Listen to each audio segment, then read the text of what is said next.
Hello, I'm David Griffiths, and if you think I sound like an Oxford Don, nothing could be further from the truth. I got my law degree at an American university just like you're doing. Anyway, on to criminal law.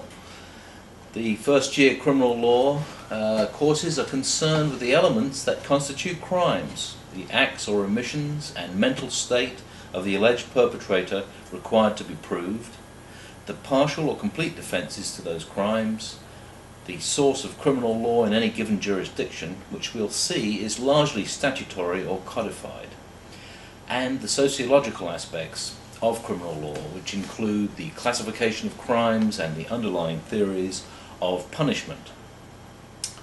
First year criminal law is not concerned with how the law is enforced or the tactical aspects of prosecution and defence.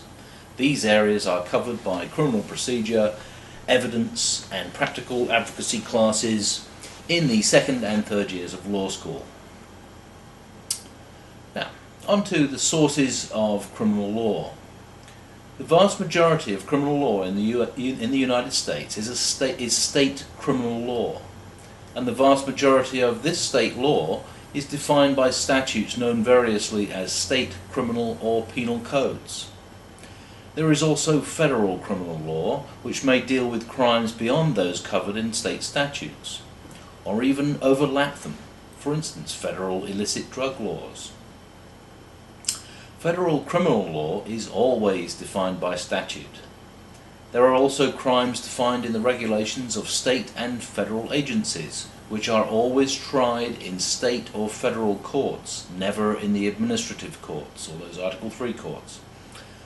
Although most states and the federal government have statutory criminal law, all criminal law is derived from common law.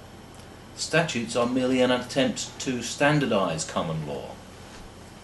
In fact, in an attempt to encourage standardization of criminal law, some legal scholars from the American Law Institute created the Model Penal Code in 1962, and it has been highly influential in the codifying of criminal law in the various states which have statutory criminal law. The majority of states still implicitly or explicitly by statute retain common law crimes.